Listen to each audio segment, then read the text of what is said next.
बिहार के शिक्षा विभाग और ट्रांसफ़र पोस्टिंग से जुड़ी एक बड़ी जानकारी लेकर आए हैं। अगर आप ट्रांसफ़र पोस्टिंग के इंतज़ार में हैं, अगर आपका ट्रांसफ़र हो भी चुका है, जिला का आवंटन हो चुका है, स्कूल के आवंटन के इंतज़ार में हैं, तो आपके लिए एक बड़ी जानकारी हम लेकर आए हैं। अगर उसे जानेंगे तो आप चौंक जाएंगे। ट्रांसफ़र पोस्टिंग से पहले जांच शुरू हो चुका है और ये जानेंगे आप तो हैरान रह जाएंगे। आखिर वो कौन जांच है और ये जांच करने की नौबत क्यों आई? क्या इससे प्रभावित होंगे शिक्षक? ये तमाम चीज़ों पर आज हम चर्चा करेंगे। जी नमस्कार, मैं हूं विपुल कुमार और आप देख रहे हैं सूर्य विहार डिजिटल न्यूज़। अब हम बिहार के तमाम शिक्षक साथियों से ये अपील करना चाहते हैं, ये आपका चैनल है, आपके लिए हम लगातार खबरें जुटाते हैं, खोज की खबरें लाते हैं, काफ़ी हमारी टीम मेहनत करती है।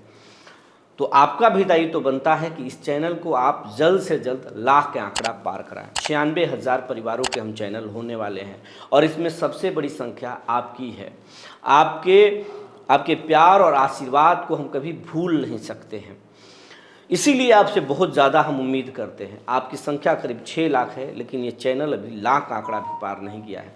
बहुत जल्द से जल्द आप इसी सप्ताह में आप लाख का आंकड़ा पार कराएं, ऐसा हम उम्मीद करते हैं। और अगर आपकी कोई समस्या है तो आप खबर के कमेंट बॉक्स में लिखकर ज़रूर दें, हम उसे ज़रूर उठाएंगे। अब हम खबर आपको विस्तार से बताने जा रहे हैं। बिहार में 1,90,000 शिक्षकों ने ट्रांसफ़र पोस्टिंग के लिए आवेदन किया, जिसमें से बहुत सारे शिक्षकों का ट्रांसफ़र हो गया, लेकिन अभी दूरी के आधार पर जो ट्रांसफ़र होना है वो ट्रांसफ़र नहीं हो रहा है। और जिस तरीके से बैक टू बैक लिस्ट निकल रहा था बीमारी से जुड़े हुए ट्रांसफ़र पोस्टिंग का, वो सब तेज़ी से निकल रहा था, लेकिन अब वो सिलसिला थम गया और रुक गया। लग रहा है मानो अब ट्रांसफ़र नहीं होगा। जिस तरीके से पहले दिसंबर में कहा गया था और फिर अप्रैल आ गया था, क्या उसी तरीके से फिर लटक जाएगा? क्योंकि देर के संकेत तो वही कुछ बता रहे हैं।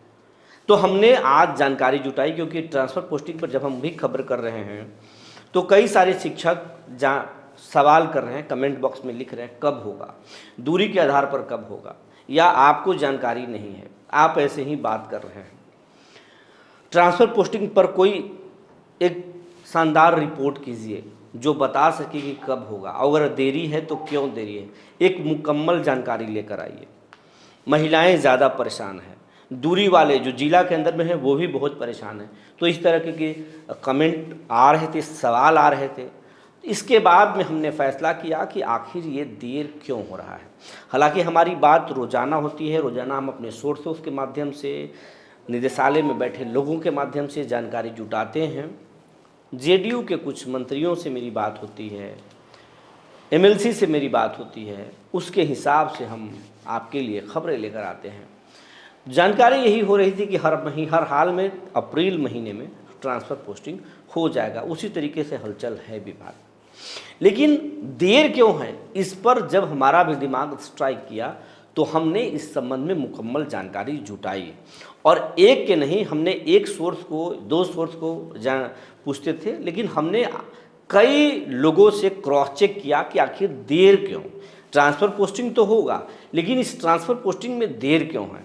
तो एक चौंकाने वाली जानकारी निकलकर सामने आई। जानकारी निकलकर ये सामने आई कि रफ्तार कम नहीं होता, तमाम शिक्षकों का 1,90,000 शिक्षकों का ट्रांसफ़र पोस्टिंग हो जाता या होगा ही, लेकिन जिस तरीके से पटना जिला को लेकर लोगों ने आवेदन किए, उतने सीट भी पटना में नहीं है। आरा और बक्सर को लेकर के जिस तरीके से आवेदन किया गया, उतनी सीटें वहाँ नहीं है। हाजीपुर, मुजफ्फरपुर, भागलपुर और गया, कुछ जो बड़े सेंटर्स हैं, उसको लेकर जितने आवेदन किए गए हैं उतना वहाँ पर सीटें भी नहीं हैं। और इसी बीच में कुछ शिकायतें टोल फ्री नंबर पर कर दिया गया, और वो टोल फ्री नंबर पर आम लोगों के तरफ से भी शिकायतें की गई, ट्रांसफ़र पोस्टिंग को लेकर सवाल खड़े किए गए। और कुछ अंदरूनी तरीके से, सूत्रों के अनुसार से मैं बता रहा हूँ, वरना शिक्षकों में ही आपस में मतभेद होगा, और ये नई बात नहीं है, मतभेद हो भी रहा है। शिक्षकों में ही अलग अलग बूट बट गए हैं। शिक्षकों के द्वारा भी शिकायतें की गई है और सवाल खड़े कर दिए गए हैं कि जो नए नए पुराने शिक्षक तो आए थे वो बीमार हो सकते हैं। जो नियोजित शिक्षक हैं उनकी उम्र हो गई है, 45 के हो चुके हैं, कई 50 के हो चुके हैं। विशिष्ट शिक्षक भी सक्षमता देकर आए हैं, उनका भी एक उम्र हो चुका है। लेकिन जो नए नए नौकरी में आए हैं, जो बीपीएससी शिक्षक हैं, उनमें कुछ का है उम्र, लेकिन जो जवान हैं उनमें भी बड़े पैमाने पर पटना जिला मांग किया गया है और बीमारी का हवाला दिया गया है, जबकि कभी भी विभाग से छुट्टी नहीं ली गई है बीमारी के चेकअप के नाम पर। तो फिर ये नौजवान शिक्षक बीमार कैसे पड़ गए?